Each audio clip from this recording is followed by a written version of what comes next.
মুসা কালিমুল্লাহ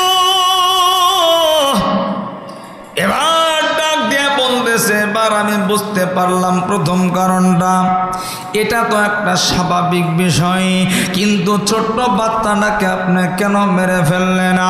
তার কল্লাটা দেহ থেকে আপনি আলাদা করে দিলেন না, এটা কোন কারণে আপনি করলেন? এটা জানবার চাইয়া এবার খিজির আলাইহিস সালাম ডাক দিয়ে কই, মুসা রে, এটাও তো একটা কারণ নিখুঁত আছে, এটা আল্লাহর কাছে এরই মাসে অবগত আছে, আল্লাহর পক্ষ থেকে জানানো হয়েছে। এই শিশু বাচ্চাটা যখন বড় হবে, তার বাপ মাকে কুফরের দিকে ঠেলে দিকে কাফের বানানোর দিকে অবগত করবে। এই বাচ্চাটা পথভ্রষ্ট হইয়া জাহান্নামের দিকে যাবে এবং তার মা বাবাকেও জাহান্নামের দিকে ঠেলে দিবে। আল্লাহর পক্ষ থেকে নির্দেশ হইল এই বাচ্চাটাকে দুনিয়া থেকে বিদায় করে দেওয়া। এজন্য বিদায় করে দিছি, আমার আল্লাহ তাদের গর্ভে আরেকটা বাচ্চা দিবে। এই বাচ্চাটা হবে নেককার, এই বাচ্চাটা মা বাবাকে জান্নাতের পথে পরিচালনা করবে। আলহামদুলিল্লাহ রাব্বিল। এই আয়াতের ব্যাখ্যায় আল্লামা ইমাম ফখরুদ্দিন রাজি রহমাতুল্লাহি আলাইহি তার বিখ্যাত কিতাব তাফসীরুল কাবীরে ছোট্ট একটি ঘটনা উল্লেখ করেছেন। এক আল্লাহর গোলাম বাগদাদ শহরের দাজলা নদীর তীর দিয়ে হাঁটতেছে। হঠাৎ করে আল্লাহর ওলি তাকায় দেখে বড় একটা বিচ্ছু মরুভূমির প্রান্ত দিয়ে হাঁটে। তে মনে রাখবেন, আল্লাহর হুকুম ছাড়া গাছের পাতাও নড়ে, আল্লাহর হুকুম ছাড়া গাছের পাতাও নড়ে। আল্লাহর ওলি মানুষ তো আমাদের মতো তো দুনিয়ার চিন্তা লইয়া করে না। যারা বুজুর্গ মানুষ তাদের চিন্তা একটাই, কে? আর আমাদের চিন্তা হইল দুনিয়া, এরপরে হইল আল্লাহ। আমাদের চিন্তা কি? আগে দুনিয়া শেষ, এরপরে আল্লাহরে খুঁজি। আর তারা হইল আগে আল্লাহরে খুঁজি, এরপরে দুনিয়া পাইলে বামন আইলে নাই। আল্লাহর ওলি বিচ্ছুটা দেখা মাথাটা নিচা করে দিয়া চিন্তা করতেছে, এই বিচ্ছু এই জায়গায় হাঁটতেছে, অবশ্যই কোনো কারণ আছে, নাহলে মরুভূমিতে এমন রৌদ্রের ভিতরে বিচ্ছু হাঁটার কথা। হাঁটতে হাঁটতে আল্লাহর গোলাম ইমাম ফখরুদ্দিন রাজি রহমাতুল্লাহ আলাই বলেন, বিচ্ছুটা হাঁটি হাঁটি পা পা করে নদীর তীরে যখন গেছে, আল্লাহর ওলি ওর পিছনে পিছনে গেছে রহস্যটা দেখার জন্য। এজন্যই বলছে, হাদিসে আছে সফর করা মানে ঘোরাঘুরি করাটাও একটা ইবাদত। সুবহানাল্লাহ। আবার কক্সবাজার যায় ল্যাংডা বিল্ডিং দিকে ইবাদত করলে কেমন হতো না? ভালো পরিবেশে যাইতে হবে, পাহাড় পর্বত দেখবেন। কখন যেই জায়গায় যাইবেন মানুষের সাথে শয়তান বেশি। আপনি কক্সবাজার যাইবেন দেখবেন শয়তান বেশি, সিলেট জাফলং যাইবেন দেখবেন শয়তান বেশি। আল্লাহ হেফাজত করো, বলেন আমিন। আল্লাহর ওলি তাকায় দেখে নদীর মাঝখান থেকে একটা কচ্ছপ তীরে আইসা ভিড়ল। এই কচ্ছপের উপরে একটা ফাল দিয়া বিচ্ছুটা বসার পরে নৌকা যেইভাবে মাঝি যেইভাবে মানুষ নৌকা উঠলে নৌকা উল্টা দিকে যায়, এই বিচ্ছুরে কচ্ছপ পাওয়ার পরে ঠিক এইভাবে নদী পার হওয়া ধরছে। সুবহানাল্লাহ। আল্লাহর ওলির মনে আরো প্রশ্ন জাগছে, ব্যাপার কি? এখানে তো কচ্ছপ ছিল না, বিচ্ছু আসার পরে কচ্ছপ হইল, তার ফিটে উড়ে তার যায় কই দেখা দরকার। আল্লাহর গোলাম একটা বাহন লইয়া কচ্ছপের পিছনে হাঁটি হাঁটি পা পা করে নদীর ওপার যাওয়ার জন্য চলছে। মুসলমান ভাইরা আমার, আলহামদুলিল্লাহ রাব্বিল আলামিন। এই আয়াতের ব্যাখ্যায় আল্লামা ইমাম ফখরুদ্দিন রাজি রাহমাতুল্লাহি আলাইহি তার কিতাব তাফসীরুল কাবীরের ভিতরে এই ঘটনাটি তাফসীর আকারে তিনি ব্যাখ্যা করে ঘটনাটি উল্লেখ করেছেন।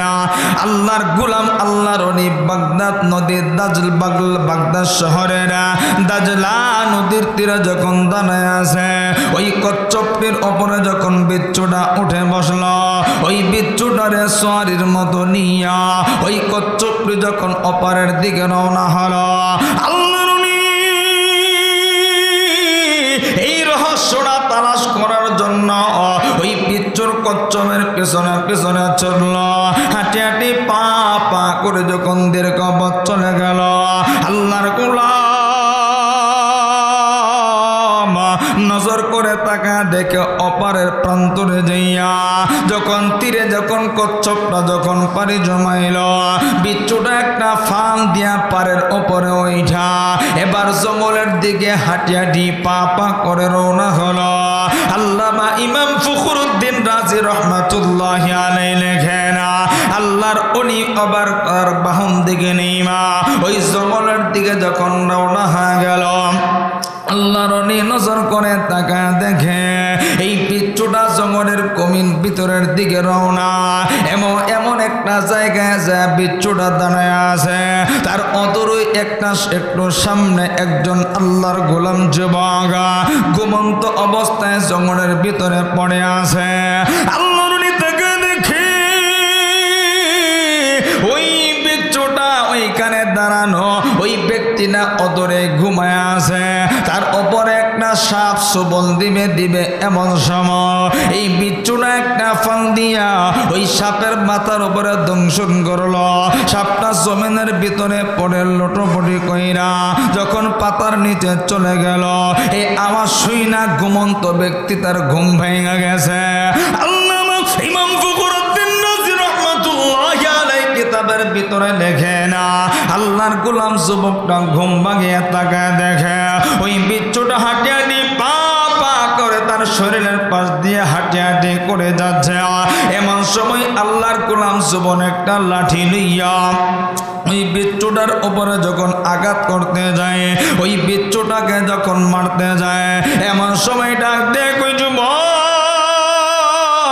এই বিচ্ছু তোমার জীবন বাঁচাইছে, এই বিচ্ছুটাকে আমার আল্লাহ এখানে পাঠাইছে। এই যুবক নাটক, এই বিচ্ছুটার গায়ে তুমি আঘাত করো না। এ যুবক, এই বিচ্ছুর উসিলাই তুমি বেঁচেছ। একটা সাপ তোমাকে দংশন করতে চেয়েছিল, এই সাপটার মাথায় আঘাত করে বিচ্ছুটা সাপটাকে মেরে ফেলেছে। এবার আল্লাহর গোলাম জবান খুলে শুকরিয়া আদায় করে নিলেন, আলহামদুলিল্লাহ। এই যুবক ভাইরা, বৃদ্ধ বাবারা, পর্দারের মারা, এজন্য সব সময় আমাকে আপনাকে শুকরিয়া আদায় করতে হবে, কারণ এই যে বিচ্ছুটা এই আল্লাহর গোলাম যুবকটাকে রক্ষা করার জন্য আমার আল্লাহ নদীর ওপার থেকে এপার পর্যন্ত আল্লাহ।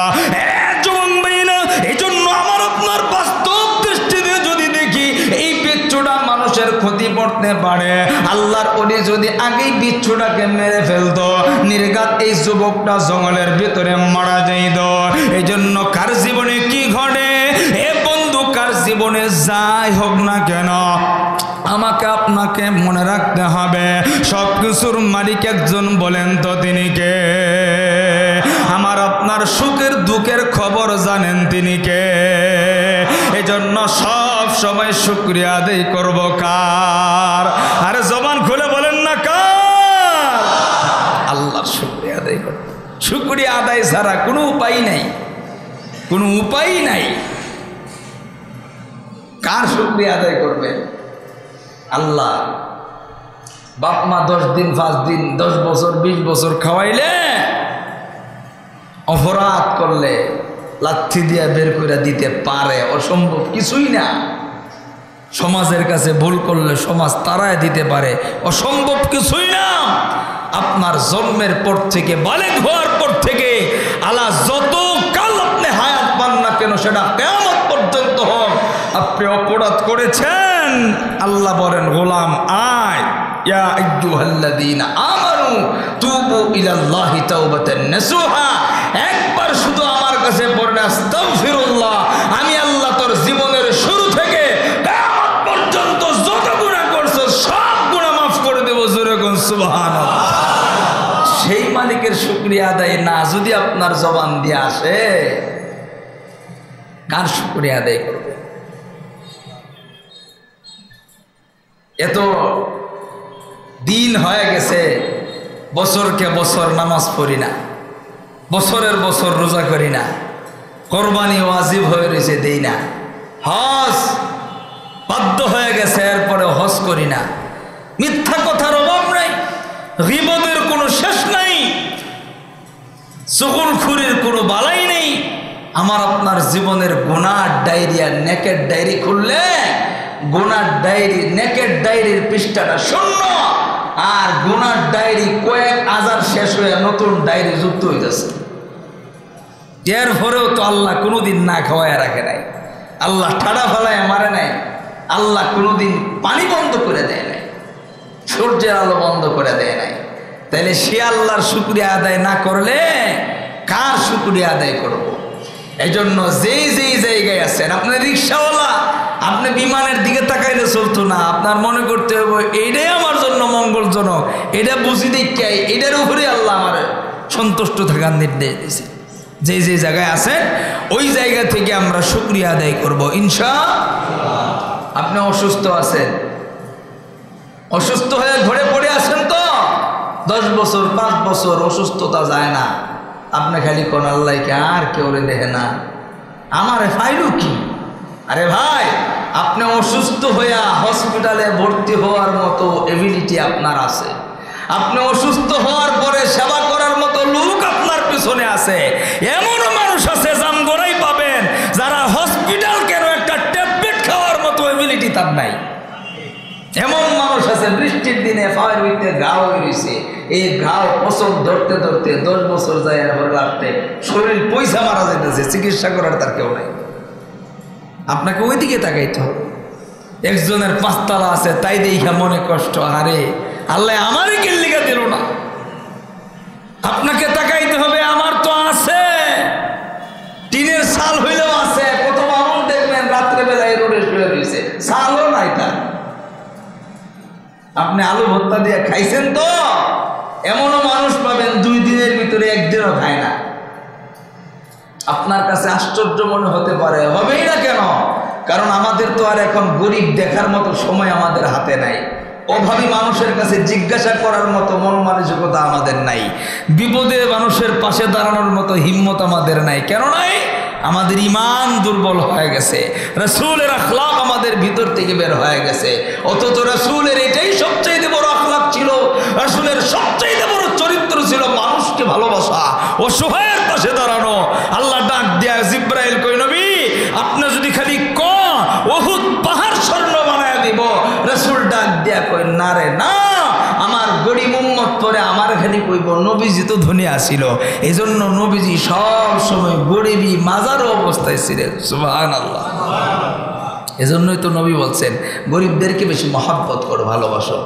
হ্যাঁ, কোরবানি দিয়া তো কেউ কেউ ফ্রিজ বইরা রাখছে, জায়গা নাই, নতুন আরেকটা আনছে কিস্তিতে, সুদের টাকা। সুবহানাল্লাহ করে বল, কিস্তিতে ফ্রিজ আনছে 13,000 টাকারটা 22,000 টাকা দিয়া কোরবানির বস্তু তৈব। বাংলায় কামটা করছে কি? ব্যাংকের তেল লুনুডাইয়া হজ করছে, এই কারবার আর কি। দোয়া যে কবুল হয় না, খালি কই হুজুর এত নামাজ পড়ি, এত কান্দি, কাম হয় না কে?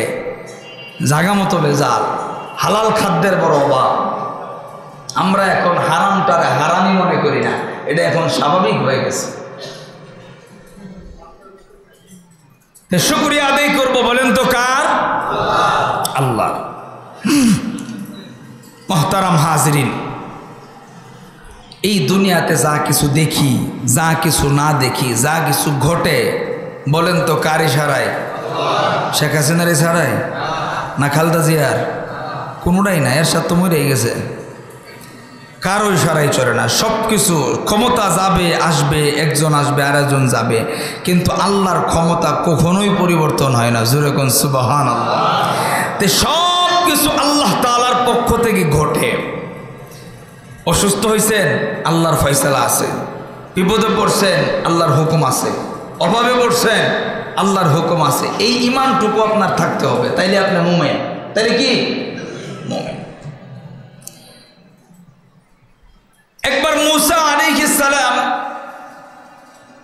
হাঁটতেছে, এমন সময় একজন পথিক আইসা মূসা পয়গম্বরের কাছে একটা প্রশ্ন করলো, নবী গো, এই পৃথিবীতে এই জামানায় সবচাইতে বড় আলেম কে, সবচাইতে বড় জ্ঞানী কে? তো মূসা পয়গম্বর চিন্তা ভাবনা কইরা উনি বললেন, সবচাইতে জ্ঞানী হইলাম আমি। সুবহানাল্লাহ কইলেন না? মনে রাখবেন, যেই জামানায় যেই নবী ছিল উনি সবচেয়ে বড় জ্ঞানী। উনি সবচেয়ে বড় কি? ওনার কথা কিন্তু ঠিক, এরপরেও আল্লাহর মনে একটু কষ্ট লাগছে। আল্লাহ ডাক দিয়া কই, মুসা তুমি সবচেয়ে বড় জ্ঞানী না, তোমার চাইতেও একজন জ্ঞানী আছে। সুবহানাল্লাহ কন্যা। মুসা নবীর মনে প্রশ্ন জাগলো, আমি হইলাম নবী, আমার চাইতেও বড় জ্ঞানী আছে, আল্লাহ এরে ফামু কই, তার সাথে একটু দেখা করতাম, তার সাক্ষাৎ আমার খুব প্রয়োজন, কিছু জ্ঞান অর্জন করতাম। আমার আল্লাহ ডাক দিয়ে কই, মুসা তুমি একটা তাজা মাছ লইয়া একটা পথ ধরে হাঁটতে থাকবা, মাছটা যেই জায়গায় হারায় যাইবে ওই জ্ঞানী মানুষটারে সেই জায়গায় খুঁজে পাইবা। তো আল্লাহর পয়গম্বর মুসা কালিমুল্লাহ একজন সঙ্গী নিয়া, খাদেম নিয়া হাঁটা ধরছে মাছ লইয়া। দীর্ঘ পথ পাড়ি দেওয়ার পরে শরীর ক্লান্ত, একটা গাছের নিচে ঘুমাইছে। ফুটনির ভিত্তে মাছ আছিল, মাছ গেছে গেবার হইয়া। এখন ঘুম থেকে উঠার পরে তো আর খেয়াল নাই, রওনা দিছে সামনে। দীর্ঘ পথ যাওয়ার পরে খাদেম ভেজে গায়ে বেড়া মাছ তৈরি, ওই মাছ তো যে জায়গায় ঘুমাইছিলেন ওই জায়গায় গেছে গা। আল্লাহর পয়গম্বর মুসা কালিমুল্লাহ এবার ডাক দিয়া বলতেছেন, তো যেই জায়গায় মাছ গেছে ওই জায়গার তালাশেই তো আমরা বের হয়েছি। জোরে কোন সুবহানাল্লাহ।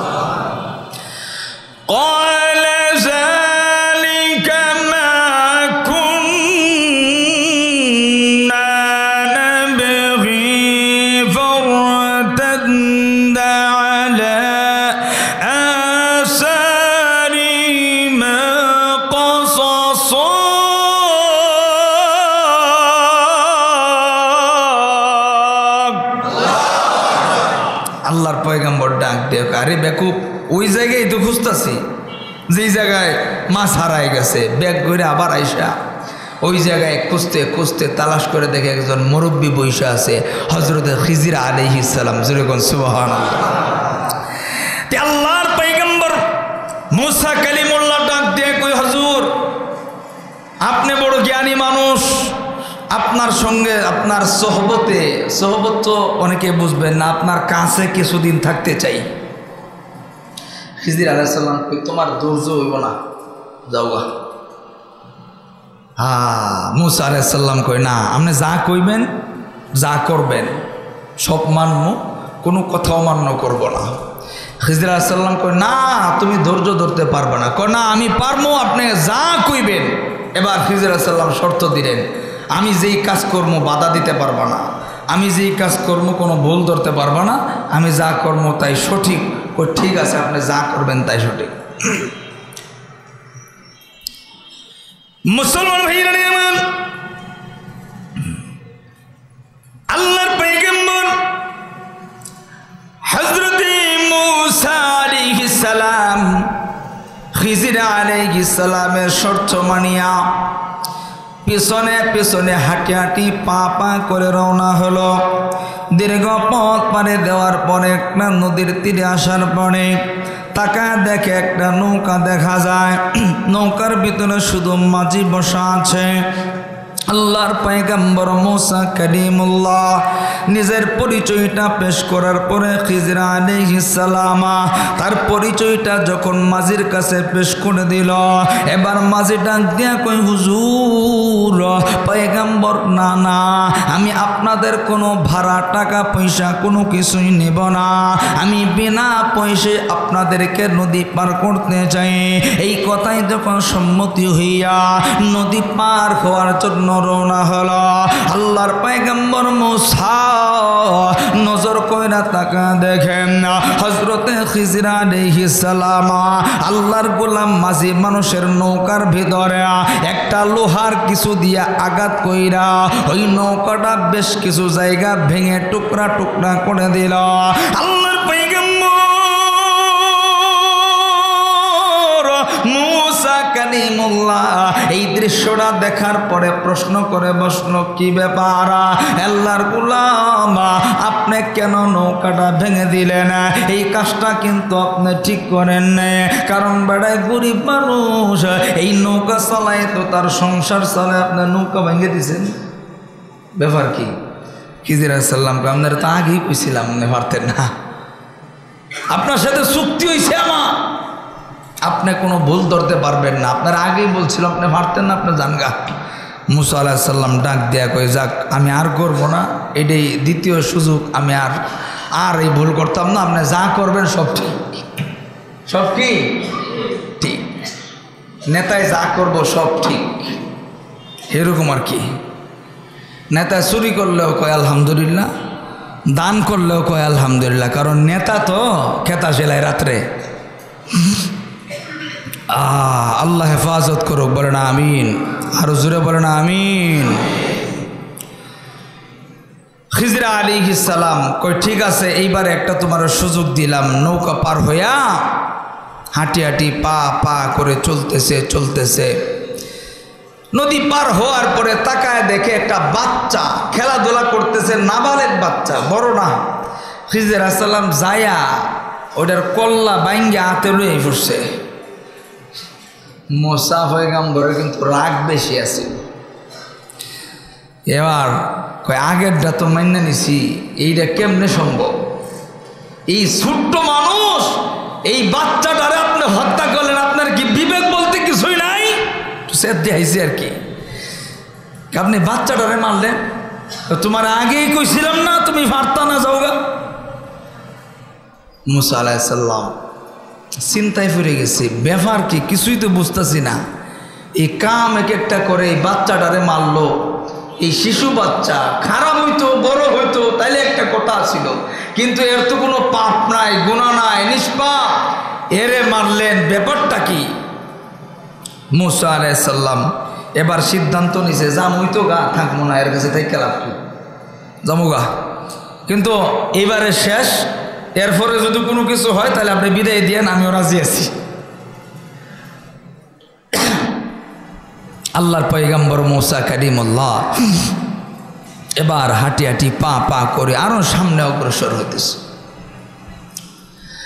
আল্লাহর পয়গম্বর মুসা কালিমুল্লাহ খিজির আলাইহিস সালামের সাথে পথ চলতেছে।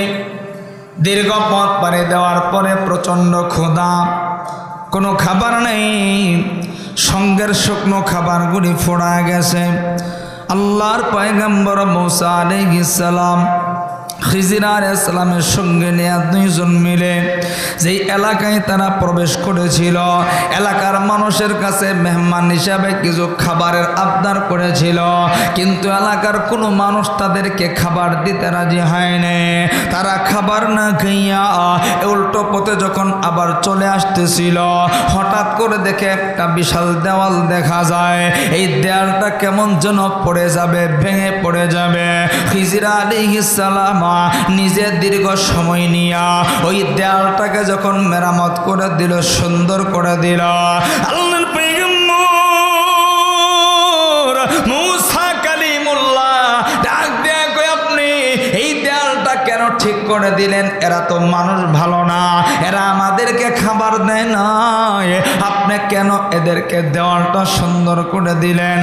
এবার খিজির আলাইহিস সালাম ডাক দেয়া কই, শেষ, আর তোমার থাকা লাগবে না, তুমি আমার পরীক্ষায় আর পাশ করতে পারলে না, যাও তোমার ছুটি। আল্লাহু আকবার কইলেন না? আল্লাহর গোলাম মুসা পয়গম্বর ডাক দেয়া কই, ঠিক আছে আমিও রাজি, আগে নিয়ত করে দিয়েছি যাবো। আপনি যেই কাম করেন এই কাম মানুষে করে, এই কাম তো মানুষের দ্বারা সম্ভব না। একবার নৌকা ভেঙে দিছেন, বাচ্চা একটা মারা লাইছেন, খাওন দিছে না, এই দেওয়াল আরো ভাঙমু, আপনি যে ঠিক করে দিছেন। এবার হযরত খিজির আলাইহিস সালাম, এই সব কিছু কার ইশারায় হয়? জোরে সবাই সাক্ষী দেন না, কার ইশারায়? আল্লাহর ইশারায় যে হয়, এইটা ঘটনা বুঝলে বুঝবেন, এটা বানানো ঘটনা, কোরআন হাদিসের ঘটনা এগুলি। আল্লাহর গোলাম এবার ডাক দেয়া কই, আপনি তো চলেই যাবেন, তাইলে ঘটনাটা কি এটা আপনার শুনে যান, একটু শোনা দরকার। ওই যে নৌকা ভাঙছিলাম, এই নৌকাটা কেন ভাঙছিলাম আপনি জানেন? কই না, এটা জানবো কেমনি আপনি না জানাইলে? এই এলাকার বাদশার বর্তমান নিয়ম হইল, তার সিদ্ধান্ত হলো যত নতুন নৌকা থাকবো সব বাদশা নিয়ে নিব। এখন এই গরিব মানুষ এই নৌকা দিয়েই তার সংসার চলে, তার নৌকাটাও নতুন।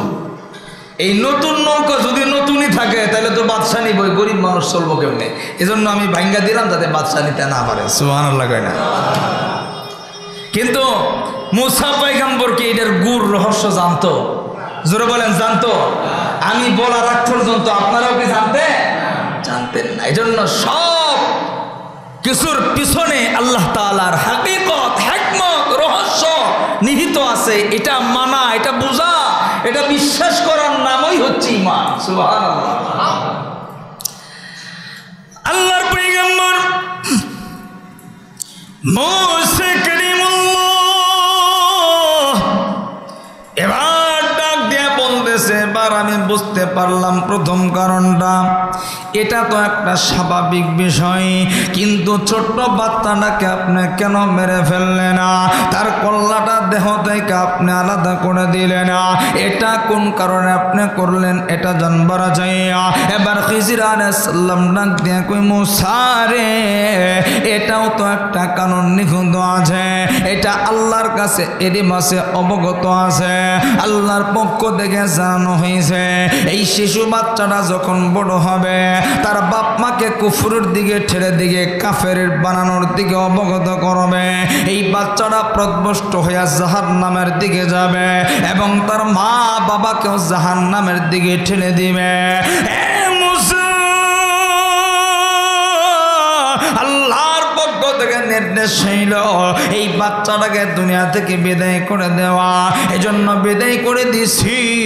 আমার আল্লাহ তাদের গর্বে আরেকটা বাচ্চা দিবে, এই বাচ্চাটা হবে নেককার, এই বাচ্চাটা মা বাবাকে জান্নাতের পথে পরিচালনা করবে। মুসা কই কাম সারছে, কই কি বিশাল কাহিনী পিছনে। এই বাচ্চা এত বড় একটা অপরাধ আমার আপনার দৃষ্টিতে, কিন্তু হুকুম কার? জোরে বলেন হুকুম কার? কিন্তু এই গুর রহস্য তো মুসা পয়গম্বর জানতো না। আমার আপনার সন্তান ছোটবেলায় মারা যায়, আমি আপনি মনে করি আল্লাহ কি আর দেখলো না?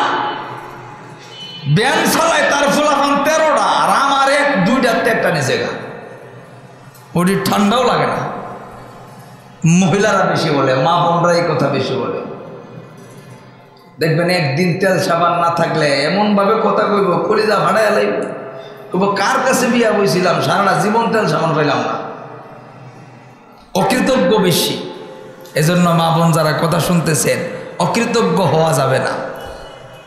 পুরুষ যারা এরা খুব কষ্ট করে, আপনারাও কষ্ট করেন, কিন্তু আপনাদের কষ্টটা সীমাবদ্ধ, কিন্তু পুরুষের কষ্টের মধ্যে কোনো সীমাবদ্ধতা নাই। আজকে আপনি ঘরে অসুস্থ হয়ে গেছে, যেমনি হোক যেভাবেই হোক আপনাকে সুস্থ করার জন্য স্বামী মরিয়া পড়বে, টাকার জন্য। সন্তান অসুস্থ হয়ে গেলে পাগল হয়ে যায়, রক্ত বেচতে প্রস্তুত, কিডনি বিক্রি করতে প্রস্তুত। আমার বিবি সুস্থ হওয়া লাগবে, আমার সন্তান সুস্থ হওয়া লাগবে। পুরুষের কোনো বিশ্রাম নাই, কথা ঠিক না? পুরুষের কষ্টটা অনেক কষ্ট। এই জন্য অকৃতজ্ঞ হওয়া যাবে না, কৃতজ্ঞতা আদায় করতে হবে। এবার তৃতীয় প্রশ্ন ডাক দেয়া বলতেছে, তাইলে আপনি এই দেওয়ালটা সোজা করে দিলেন, এটার কারণটা কি? তা এরা তো আমাদেরকে খাবার দিল না, আবার তাদের উপকার আপনি করে দিলেন। এরা আমাদের উপকার যদি করতো তাহলে না একটা কথা ছিল, মাইনা নেওয়া যাইত। আল্লাহর পয়গম্বর মুসা আলাইহিস সালাম এই প্রশ্ন করার পরে খিজির আলাইহিস সালাম ডাক দিয়া কই, মুসা, এটারও একটা রহস্য নিহিত আছে জানোনি? এই যে দেওয়ালটা পড়ে যাচ্ছিল, এই দেয়ালের নিচে 2জন এতিম বাচ্চার সম্পদ নিহিত আছে। এই দেয়ালটা এখন যদি পড়ে যায়, এলাকার মানুষগুলির সম্পদগুলি আত্মসাৎ করে নেবে, এলাকার মানুষগুলির সম্পদ নিয়ে নিবে। এই এতিম 2টা বাচ্চার সম্পদ খুঁজে পাবে না। আল্লাহর পয়গম্বর মুসা কালিমুল্লাহ এই কথা শোনার পরে আশ্চর্য হয়ে গেছে। হযরতে খিজির আলাইহিস সালাম ডাক দিয়ে কই, মুসা, এই দেয়ালটা আমি সুন্দর করে মেরামত করে করে দিলাম, এরা যখন বড় হবে তখন তারা তাদের সম্পদ খুঁজে পাবে। এজন্য আমি এইভাবে সুন্দর করে আমি দেওয়ালটাকে সুন্দর করে মেরামত করে দিয়েছে। খিজির আলাইহিস সালাম ডাক দিয়ে কই মুসা রে, এই যে 3টা কাজ আমি করেছি, একটা কাজও আমার ইশারায় আমি করি নাই, আমার মন গড়া আমি করি নাই। এই 3টা কাজের পিছনে হুকুম হইল আমার আল্লাহ। জোরে জোরে জবান খুলে পড়েন সুবহানাল্লাহ, আর জবান খুলে পড়েন না আল্লাহু আকবার, আর জবান খুলে পড়েন আল্লাহু আকবার, আর একবার জবান খুলে পড়েন আলহামদুলিল্লাহ। একটু জবানটা খুলে বলেন তো আমার আপনার সৃষ্টিকর্তা কে, আমার আপনার হায়াতের মালিক কে, আমার আপনার রিজিকের মালিক কে। অসুস্থ সুস্থ সব কিছু কার ইশারায় হয়? শুকরিয়া আদায় করবো কার? জোরে বলেন আলহামদুলিল্লাহ। পারবো তো ইনশাল্লাহ? উপরে ডাইনে বামে নিচে যে যেখানে আছেন যার যার জায়গা থেকে আল্লাহর ঘর মসজিদে মুক্ত হস্তে স্ব ইচ্ছায় কৃপণ